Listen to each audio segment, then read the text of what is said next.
सन 1558 उड़ीसा का पुरी इलाका। मुगल सेना जगन्नाथ मंदिर को तोड़ने के इरादे से आगे बढ़ रही थी। घोड़े सरपट दौड़ रहे थे, तलवारें चमक रही थी। लेकिन जैसे ही सेना मुख्य गर्भगृह की ओर बढ़ी, एक अजीब सा तूफान उठा। सूरज की रोशनी अचानक गायब हो गई और चारों ओर अंधकार छा गया। फिर सैनिकों ने देखा कि मंदिर के अंदर से तेज रोशनी आ रही है और रोशनी के साथ एक भयानक और डरावनी चीज उनके पास आ रही है। ये दृश्य इतना भयानक था कि कई सैनिक वहीं पर बेहोश हो गए और जो बच गए वो ऐसे भागे मानो उनके सामने मौत खड़ी हो। अब आप सोचिए कि क्या ये सिर्फ एक ऐतिहासिक घटना थी या फिर सच में भगवान जगन्नाथ ने अपने धाम की रक्षा की। पुरी का जगन्नाथ मंदिर एक ऐसा स्थान जो सिर्फ भक्ति का केंद्र नहीं बल्कि अनगिनत रहस्यों की चुप दुनिया है। क्या आपने कभी सोचा है कि क्यों इस मंदिर का ध्वज हमेशा हवा के विपरीत दिशा में उड़ता है और क्यों मंदिर के ऊपर लगा सुदर्शन चक्र हर दिशा से ऐसा लगता है मानो आपको ही देख रहा हो। यहाँ तक कि प्रसिद्ध किताब भविष्यमालिका में इस मंदिर को लेकर कलयुग की कई भविष्यवाणियां की गई हैं, जो कि सारी की सारी सच हुई है। इनमें सबसे प्रसिद्ध है कोविड-19 यानी कि कोरोना की घटना। इस किताब में लिखा गया था कि जब मंदिर का सबसे पुराना पेड़ गिर जाएगा तब एक भयानक महामारी आएगी, और ये पूरी तरह सच भी हुई। ये सिर्फ एक घटना नहीं, ऐसी और भी कई घटनाएं हैं जो सच हुई है और सारी आपको चौंका देंगी। इस मंदिर के अंदर ऐसे और भी कई अनसुने और खतरनाक रहस्य छुपे हुए हैं जो आपके होश उड़ा देंगे। और सबसे बड़ा रहस्य है ब्रह्मा पदार्थ का, यानी कि श्री कृष्ण का दिल। माना जाता है कि इस मंदिर में श्री कृष्ण का दिल आज भी मौजूद है, जिसे हर 12 साल में पुरानी मूर्ति से निकालकर नई मूर्ति में डाला जाता है।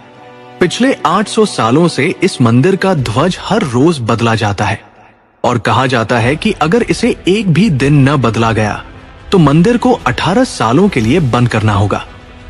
और जब अंग्रेज आए तो उन्होंने इस प्रक्रिया को अंधविश्वास बताकर रोकने की कोशिश की, लेकिन फिर उनके साथ जो हुआ वो जानकर आप चौंक जाएंगे। इस मंदिर के मुख्य प्रवेश द्वार में 22 सीढ़ियां हैं जिन्हें पार करना होता है, लेकिन इनमें से तीसरी सीढ़ी पर पैर रखना सख्त मना है। पर आखिर ऐसा क्यों है और क्या होगा यदि आपने तीसरी सीढ़ी पर पैर रख दिया? फिर आती है मंदिर की रसोई, जहां 7 बर्तनों में एक साथ प्रसाद पकता है, पर नीचे की आंच से ऊपर वाला बर्तन पहले कैसे पक जाता है? क्या मंदिर की रसोई विज्ञान के नियमों को भी चुनौती देती है? ऐसे ही और भी न जाने कितने चौंकाने वाले रहस्य। ये सिर्फ एक मंदिर नहीं, ये एक ऐसा तीर्थ है जहां धर्म, विज्ञान, वास्तु और चमत्कार चारों एक साथ खड़े हैं, जहां श्रद्धा सिर्फ पूजा नहीं बल्कि रहस्यों से सामना करने की तैयारी है। तो क्या आप तैयार हैं एक ऐसे सफर के लिए जहां हर अध्याय आपको चौंकाएगा, हर रहस्य आपके विश्वास को चुनौती देगा और हर जवाब एक नए सवाल को जन्म देगा? चलिए चलते हैं जगन्नाथ मंदिर की उस रहस्यमय यात्रा पर, जहां भगवान खुद हर सवाल का उत्तर है। ब्रह्मा पदार्थ का रहस्य, श्री कृष्ण का हृदय। 15 जून 2015 रात को घड़ी में 12 बजते ही पूरे शहर की बिजली काट दी गई। ये कोई साधारण बिजली कटौती नहीं थी। इस बिजली कटौती का कारण था मंदिर के गर्भगृह में चल रही विचित्र घटना। मंदिर के मुख्य पुजारी इस अंधेरी रात में अपनी आंखों पर पट्टी बांधे और हाथ में एक मोटा दस्ताना पहने हुए अपने हाथों पर एक दिव्य पदार्थ लेकर भगवान की मूर्ति की ओर बढ़ रहे थे।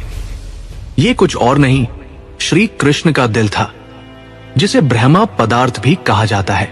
ठीक 12 साल बाद ये प्रक्रिया आज मंदिर में फिर दोहराई जा रही थी, जहां भगवान जगन्नाथ की पुरानी मूर्ति से उनके दिल को निकालकर नई मूर्ति में लगाया जाता है। ये होता है भगवान के शरीर को बदलने का, लेकिन आत्मा को यथावत रखने का अनुष्ठान। माना जाता है कि ये मंदिर दुनिया का एकमात्र मंदिर है जहां भगवान आज भी जीवित रूप में बसते हैं, और जब उनका शरीर पुराना हो जाता है तो ठीक उसी तरह नया शरीर दिया जाता है, जैसे कोई आत्मा नया जन्म लेती है। कहते हैं इस ब्रह्मा तत्व को आज तक किसी ने नहीं देखा, और जिसने भी देखने की कोशिश की वो जिंदा नहीं बचा। नव कलेवर की रात, जब पुरानी मूर्तियों से ब्रह्मा तत्व निकालकर नई मूर्तियों में डाला जाता है, पुरी में कर्फ्यू जैसा माहौल बना दिया जाता है। पूरे शहर की बिजली काट दी जाती है।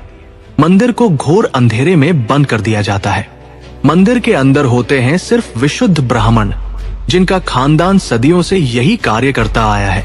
उनकी आंखों पर पट्टी बांधी जाती है और हाथों पर मोटे दस्ताने पहनाए जाते हैं, ताकि वे ना देख सके और ना ही महसूस कर सके कि ब्रह्मा पदार्थ क्या है। जब ये प्रक्रिया होती है, तब मंदिर की सुरक्षा सीआरपीएफ के जवान करते हैं और किसी भी व्यक्ति का मंदिर के अंदर जाना सख्त मना होता है।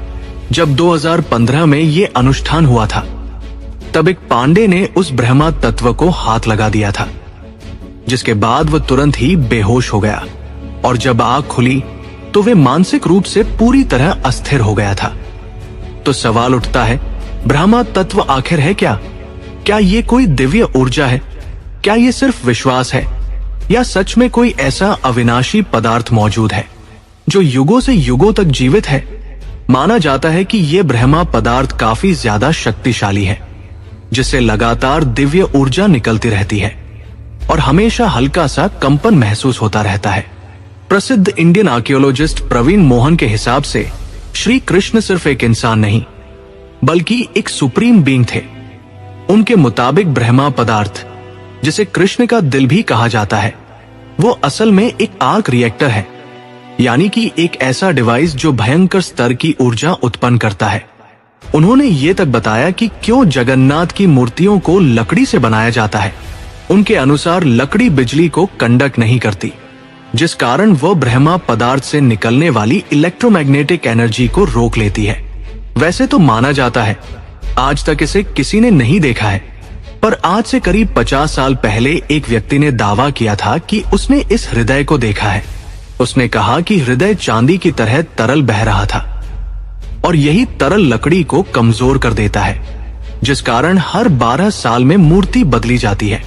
उस व्यक्ति ने यह तक कहा कि जब उस हृदय को प्रकाश में लाया गया, तो वो चक्र की तरह घूमने लगा और जोर से कंपन करने लगा।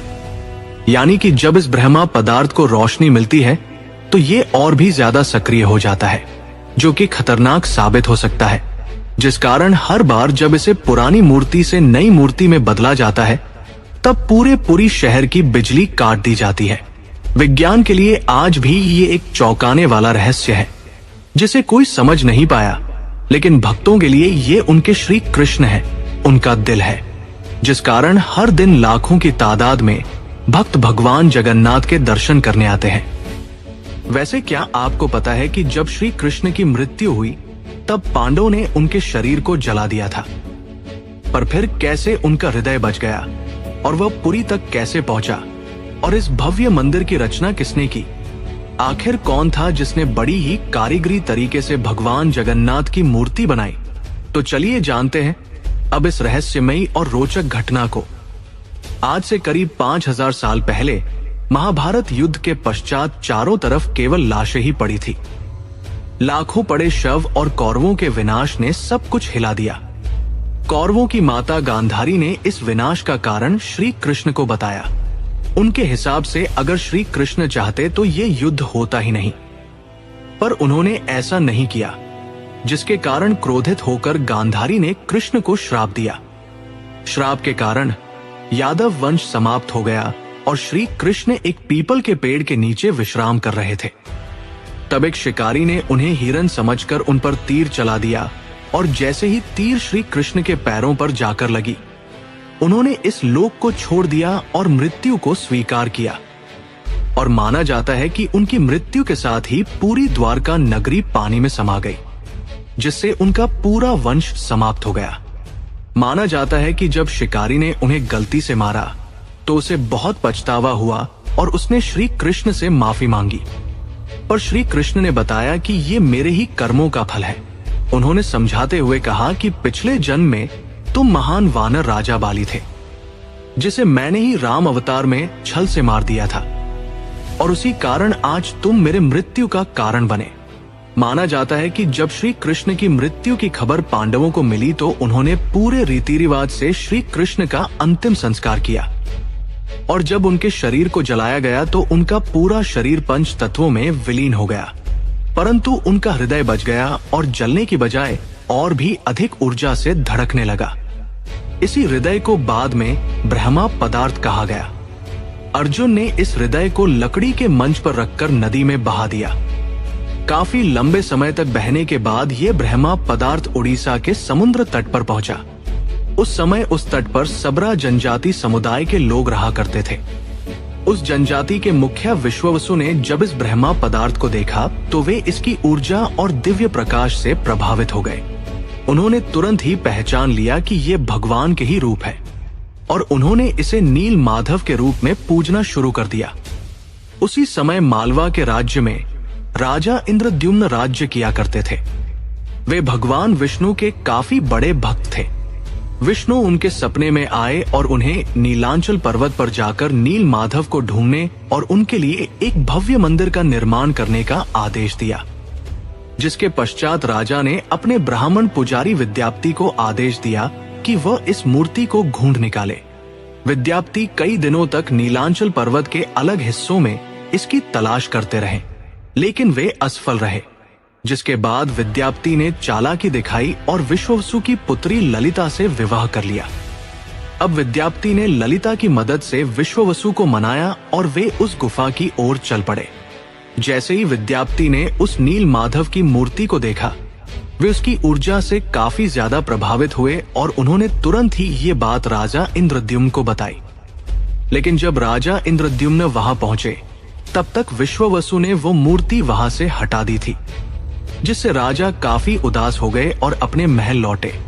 इसके बाद फिर से रात में भगवान विष्णु उनके सपने में आए और कहा कि पुरी के तट पर एक बड़ा नीम का पेड़ बहकर आएगा, तुम उस पेड़ से मेरी नई मूर्ति बनाना। वो पेड़ काफी बड़ा था, जिसे उठाना आसान नहीं था। आखिर में जैसे तैसे वे पेड़ को महल तक ला पाए, लेकिन अब सवाल यह था कि इनसे भगवान की मूर्ति कौन बनाएगा। बहुत से कारीगरों ने इस पेड़ से मूर्ति बनाने की कोशिश की, लेकिन सब असफल रहे। उन्होंने कहा कि पेड़ इतना ज्यादा मजबूत है कि हमारे छेनी हथौड़ी का उस पर कोई असर नहीं हो रहा। ये सुनकर राजा काफी परेशान हो गए। तभी एक दिन भगवान विश्वकर्मा एक बूढ़े साधु के रूप में वहां पधारे और उन्होंने कहा कि वे ये मूर्ति 21 दिनों में बनाकर देंगे। राजा काफी प्रसन्न हुए, पर उस बूढ़े आदमी ने एक शर्त रखी। उसने कहा कि मैं एक कमरे में बंद होकर 21 दिनों में ये मूर्ति बनाऊंगा और तब तक कोई भी इस कमरे का ना तो दरवाजा खोलेगा और न ही कोई अंदर आएगा। राजा ने उसकी यह शर्त स्वीकार की और फिर मूर्ति बनाने का कार्य शुरू हुआ। दरवाजा बंद किया गया और कक्ष से छेनी हथौड़ी की आवाजें आने लगी, लेकिन 15 दिनों बाद अचानक से छेनी हथौड़ी की आवाज आना बंद हो गई। महाराज की रानी गुंडिचा काफी चिंतित हो गई और महाराज को कहा कि हमें दरवाजा खोलकर देखना चाहिए। शायद वो वृद्ध व्यक्ति भूख और प्यास की वजह से मर तो नहीं गया होगा। राजा ने शुरुआत में तो मना किया, पर बाद में वे इसके लिए मान गए और दरवाजा खोल दिया। लेकिन जब दरवाजा खुला तो सभी हैरान रह गए। वो वृद्ध व्यक्ति गायब हो चुका था और पीछे केवल 3 अधूरी मूर्तियां थी। राजा को यह देखकर काफी दुख हुआ, क्योंकि उनकी शर्त तोड़ने की वजह से भगवान की मूर्तियां आधी रह गई। जगन्नाथ भगवान के हाथ और पैर अधूरे थे। बलराम और देवी सुभद्रा की मूर्तियां भी अधूरी थी। जब राजा मूर्ति के पास गए तब उन्हें दिल की धड़कन महसूस हुई और मूर्ति के अंदर से एक दिव्य आवाज आई, जिसने राजा को बताया कि श्री कृष्ण का हृदय इस मूर्ति के अंदर है। राजा ने इन मूर्तियों को स्थापित किया और आज यही अधूरी मूर्तियां भगवान जगन्नाथ के रूप में पुरी में पूजी जाती है। भविष्य मालिका, कलयुग की भविष्यवाणियां। वैसे दोस्तों, आपको एक बात बता दूं, जो हो रहा है वो पहले ही लिखा जा चुका है और जो लिखा गया है वही होकर रहेगा। ये कोई फिल्मी डायलॉग नहीं, बल्कि पुरी के भक्तों की आस्था और सच्चाई है भविष्य मालिका की। भविष्य मालिका एक दिव्य ग्रंथ है जिसे लगभग 500 साल पहले ओडिशा के महान संत आचार्य महाप्रभु अच्युतानंद ने लिखा था। कहा जाता है कि वे पंच सखा यानी भगवान जगन्नाथ के 5 दिव्य सेवकों में से एक थे, जिन्होंने भगवान के आदेश पर कलयुग की कई घटनाओं को पहले ही देख लिया था। ये ग्रंथ ओडिया भाषा में लिखा गया है और इसकी पंक्तियां कविता के रूप में हैं, जैसे किसी गूढ़ रहस्य का संकेत दे रही हों। आइए हम आपको बताते हैं भविष्य मालिका की कुछ चौंकाने वाली भविष्यवाणियां, जो जगन्नाथ मंदिर और कलयुग के अंत से जुड़ी हुई है। इस ग्रंथ की सबसे चौंकाने वाली भविष्यवाणी 4 साल पहले काफी ज्यादा वायरल हुई थी, जब लोगों ने दावा किया कि इसमें कोरोना महामारी का वर्णन भी है। नाना रोग आसीबा, गोटे बड़ा व्याधि, लोका घरे रही बे, बाहर कुना जीवा, अर्थात अनेकों रोग आएंगे, एक बड़ा रोग फैलेगा, लोग घरों में बंद रहेंगे, बाहर नहीं निकल पाएंगे। अब ये पंक्तियां किसी भी सामान्य रीडर को 2020 की कोविड-19 महामारी की याद दिला देती है। पुरी और ओडिशा में कई संतों और विद्वानों ने इसे भविष्य मालिका की सटीक भविष्यवाणी माना। इस किताब की एक और बात, इसमें जिक्र किया गया है कि मंदिर परिसर के ऊपर जो कपड़ा है उसमें आग लगने की घटना का उल्लेख मिलता है। कुछ साल पहले पहली बार त्रिदेव के वस्त्र में आग लगी थी। इस घटना के बाद कलयुग के अंत के बारे में एक बार फिर से बातें होने लगी। कहते हैं कि पाप नाश एकादशी के दिन जगन्नाथ पुरी मंदिर में एक अखंड महादीप जलाया गया था, लेकिन अचानक तेज हवा चली और झंडा उड़कर दीपक के ऊपर चला गया, जिससे मंदिर के झंडे में आग लग गई। ये घटना 19 मार्च 2020 को हुई थी। कहा जाता है कि दूसरे मंदिरों की तरह जगन्नाथ मंदिर के गुंबद पर कभी कोई पक्षी नहीं बैठता और ना ही इस पर कोई प्लेन या हेलीकॉप्टर उड़ता है।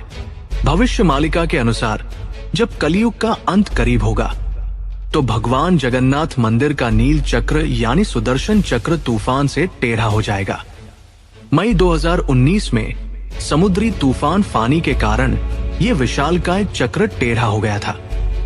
ऐसे ही और भी कई भविष्यवाणियां हैं जो सच हो चुकी है और कई प्रसिद्ध भविष्यवाणियां हैं जो आने वाले समय को लेकर की गई है। 3 रथ यात्राएं एक साथ रुकेंगी, नदियां उल्टी दिशा में बहेंगी, ब्रह्मा तत्व मंदिर से गायब हो जाएगा और फिर में अंत में आएंगे भगवान के आखिरी अवतार कल्कि। अब दोस्तों, आप ही सोचिए कि क्या ये महज संयोग है या सच में आचार्य अच्युतानंद को भविष्यदर्शी शक्तियां प्राप्त थी। मुगल सेना और दैवीय शक्ति। ये कथा सुनाई जाती है कि जब भगवान की मर्यादा पर वार होता है तो वो खुद प्रकट होकर अपने धाम की रक्षा करते हैं। जैसा कि शुरू में बताया गया, जब मुगल सेना मंदिर तोड़ने आई थी तो एक भयानक तूफान और तेज रोशनी प्रकट हुई, जिसने सैनिकों को भागने पर मजबूर कर दिया। जब 1803 में अंग्रेजों ने पुरी पर कब्जा किया, तब उन्होंने कई प्राचीन मंदिरों की संपत्तियों और अधिकारों को छीन लिया। लेकिन पुरी का श्री जगन्नाथ मंदिर एक ऐसा स्थान बना जहां जनता ने कभी भी नियंत्रण नहीं छोड़ा। ब्रिटिश अधिकारियों को मंदिर की अलौकिक घटनाएं और भक्तों की श्रद्धा समझ नहीं आती थी, इसलिए उन्होंने इन्हें अंधविश्वास कहकर मजाक बनाना शुरू कर दिया। बात तब और बिगड़ी जब सन 1806 में ब्रिटिश प्रशासन ने पुरी की रथ यात्रा को बंद करवाने की साजिश रची। उन्होंने ये तर्क दिया कि रथ यात्रा के दौरान भीड़ अनियंत्रित हो जाती है और ये प्रशासनिक खतरा है, पर यह फैसला पूरे उड़ीसा में जनांदोलन का कारण बन गया। लाखों लोग सड़कों पर उतर आए। मठों, आचार्यों और गांवों ने खुलकर विरोध किया। रथ यात्रा का रथ निर्माण कार्य लोगों ने खुद शुरू कर दिया, ये कहते हुए कि अगर भगवान नहीं चलेंगे तो हम भी नहीं चलेंगे।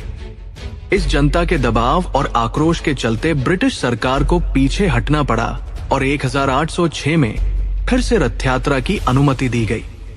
इसके बाद अंग्रेजों ने कभी पुरी मंदिर के अंदरूनी मामलों में दखल नहीं दिया। तीसरी सीढ़ी का रहस्य, यमलोक का द्वार। वैसे तो इस मंदिर में 22 सीढ़ियां हैं, पर सबसे खास है तीसरी सीढ़ी, क्योंकि इस पर पैर रखना उचित नहीं माना जाता। धार्मिक कथाओं के अनुसार इस तीसरी सीढ़ी को यमशिला कहा जाता है। और कहा जाता है कि जो भी मनुष्य इस तीसरी सीढ़ी पर पैर रखता है उसके पुण्य शून्य हो जाते हैं और उसे यमलोक जाना पड़ता है। दरअसल एक बार यमराज जी भगवान जगन्नाथ के पास पहुंचे और उनसे कहा कि भगवान, भक्त जैसे ही आपके दर्शन करते हैं उनके सारे पाप मिट जाते हैं, और अगर ऐसा ही चलता रहा तो सभी व्यक्ति जगन्नाथपुरी के दर्शन करके पापों से मुक्त हो जाएंगे, जिससे यमलोक में कोई नहीं आएगा। तब भगवान जगन्नाथ ने कहा कि तुम इस मंदिर की तीसरी सीढ़ी पर अपना स्थान ग्रहण कर लो, और जो भी इस मंदिर की तीसरी सीढ़ी पर पैर रखेगा उसके पुण्य शून्य हो जाएंगे और उसे यमलोक जाना पड़ेगा। और तभी से इस सीढ़ी को यमशिला कहा जाता है, क्योंकि इसमें यम का वास है। अब अगर हम पुरी मंदिर के ऊपर लगे सुदर्शन चक्र की बात करें तो देखने वालों ने ये दावा किया है कि इस सुदर्शन चक्र को आप मंदिर के किसी भी कोने से देखोगे तो ऐसा लगेगा मानो आपको ही देख रहा हो। मतलब इसे जिस भी दिशा से देखो ये सामने की ओर ही दिखता है। इसे आम भाषा में आर्टिफिशियल इल्यूजन कहा जाता है, पर यह आज भी विज्ञान के परे है कि कैसे इतने भारी चक्र को मंदिर के ऊपर लगाया गया और कैसे उस समय के लोगों ने ये आर्टिफिशियल इल्यूजन बनाया जिससे चक्र हमेशा सामने की ओर दिखता है।